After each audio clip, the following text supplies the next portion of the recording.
జాతీయ సైన్స్ దినోత్సవం పురస్కరించుకుని శ్రీ రామకృష్ణ ఇంగ్లీష్ మీడియం స్కూల్లో సైన్స్ ఎగ్జిబిషన్ ను నిర్వహించారు. కార్యక్రమానికి స్కూల్ హెచ్ఎం ఉమామహేశ్వరరావు అధ్యక్షత వహించగా శ్రీ రామకృష్ణ సేవ సమితి ప్రెసిడెంట్ విఎల్ గాంధీ, ఉత్తమ ఉపాధ్యాయ అవార్డు గ్రహీత సైన్స్ ఉపాధ్యాయుడు నూరి బలరామకృష్ణలు ముఖ్య అతిథులుగా పాల్గొని రిబ్బన్ కత్తిరించి సైన్స్ ఎగ్జిబిషన్ ప్రారంభించారు. కార్యక్రమానికి స్కూల్ హెచ్ఎం ఉమామహేశ్వరరావు అధ్యక్షత వహించగా శ్రీ రామకృష్ణ సేవ సమితి ప్రెసిడెంట్ విఎల్ గాంధీ, ఉత్తమ ఉపాధ్యాయ అవార్డు గ్రహీత సైన్స్ ఉపాధ్యాయుడు నూరి బలరామకృష్ణలు ముఖ్య అతిథులుగా పాల్గొని రిబ్బన్ కత్తిరించి సైన్స్ ఎగ్జిబిషన్ను ప్రారంభించారు.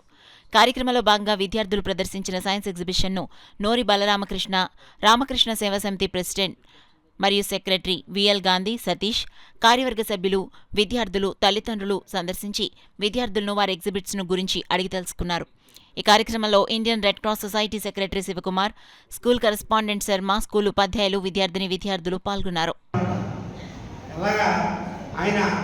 ఇవన్నీ చేయడానికి 200 రూపాయలు ఖర్చు పెట్టారు. అప్పట్లో 200 అని ఈవేళ ఆ రామగాంధీ అలా చేయడం వల్ల ఈవేళ మనం లేజర్ లైట్ వాడుతున్నాం.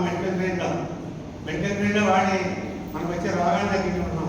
అలాగే ఎన్విరాన్మెంట్ మీద, ఇండస్ట్రీ మీద ఒక మ్యాటర్లో హౌ మెనీ పార్టికల్స్ అనేది చెప్పాలంటే రామన్ ఎఫెక్ట్ అనేది దారి వేసింది. ఆ రకంగా ప్రతి ఇన్స్టిట్యూషన్లో కూడా, ప్రతి స్టేట్లో కూడా ఈ జాతీయ సైన్స్ దినోత్సవం జరిపి పిల్లల్లో మంచి అవేర్నెస్ తీసుకొచ్చే ప్రయత్నం చేస్తున్నాం. అలాగే ఈవేళ రామకృష్ణ స్కూల్ యాజమాన్యం వారు కూడా పిల్లలకి మంచి ఎగ్జిబిషన్ పెట్టారు. దానికి అలాంటి సైన్స్ టీచర్లు కూడా ఆహ్వానించి ఒక చక్కటి అవకాశాలు ఇచ్చారు. వారందరికీ కూడా ధన్యవాదాలు. మీ అందరికీ కూడా పిల్లలు కూడా మంచి సైంటిస్ట్గా అవ్వాలని మా అందరి ఆకాంక్ష. సందర్భంగా మోదీ బలరామకృష్ణ గారు వచ్చి పిల్లలు ఉత్తేజపరచడం, మళ్ళీ ఒకసారి రామన్న గారిని మనం చూస్తున్నట్టుగా కనిపిస్తుంది. రెండవది ఏంటంటే మన సెక్రటరీ సతీష్ గారు, రెడ్ క్రాస్ సొసైటీ సెక్రటరీ అయినటువంటి, స్టేట్ సెక్రటరీ అయినటువంటి శివకుమార్ గారు, మీరందరూ హెడ్ మాస్టర్ గారు, సైన్స్ టీచర్సే కాదు మొత్తం టీచర్స్ అందరూ కూడా సహాయ సహకారాలతో ఈ ప్రాజెక్ట్ని 100% సక్సెస్ చేశారు. విద్యార్థులు చేసినటువంటి ప్రాజెక్ట్స్ని చాలా ఉన్నతమైనటువంటి స్థితిలో చేశారని బలరామకృష్ణ గారి వల్ల మనందరూ ఆనందించుకోవాలనేటువంటి జరిగింది.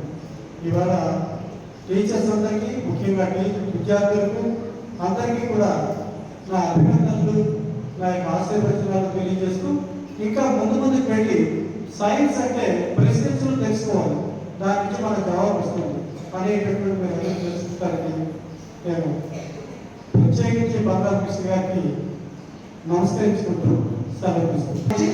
ప్రపంచానికి ఒక మార్గదర్శకం చూపించారు. కానీ మనం ఇంకా మన పిల్లల విద్యార్థులని తయారు చేసుకోవడం. కాబట్టి మీరు ఏదైనా చేయాలనుకుంటే ఒక సైన్స్ సంబంధించిన కాలేజ్ ఏదైనా మీరు స్టార్ట్ చేయండి అని చెప్పి జేడి టాటా గారిని అడుగుతారు. అప్పుడు దాన్ని అది పరిగణలో తీసుకొని, స్వామి వివేకానంద చెప్పిన విషయాన్ని పరిగణలో తీసుకుని టాటా గారు అప్పుడు మన బెంగళూరులో Indian institute of science technology అనే యూనివర్సిటీ స్టార్ట్ చేస్తారు. అంటే వివేకానంద సైన్స్ కి ఎంత ప్రిఫరెన్స్ ఇచ్చారన్నది ఒక ఈ ఉదాహరణ ద్వారా మీకు తెలుస్తుంది. ఆయన ఇప్పుడు తెలుసు, స్కూల్ కూడా వచ్చారు. ఆయన చాలా పిల్లలకి ఎంటర్టైన్మెంట్ అనేది చేయడం నాకు చాలా తెలుసు. మీరు కూడా చాలా కష్టపడి చేశారు, చాలా బాగున్నాయి. నేను కూడా ఆయన దాంట్లోంచి మెడిసిన్స్ తెప్పించారు. అవి ఎంతైనా నేను భరిస్తాను, ఏ ప్రాబ్లం లేదు. అయితే ఒక కండిషన్ ఏంటంటే, ఎవరైతే మీకు డాక్టర్ ప్రిస్క్రైబ్ చేశారో వాళ్ళకి చూపించి మీరు బాగున్నాయి అంటే మీరు వాడండి అని చెప్పారు. ఇప్పుడు మీ అందరి కూడా ఆ అబ్బాయి తల్లిదండ్రులకి హ్యాండ్ ఓవర్ చేయమని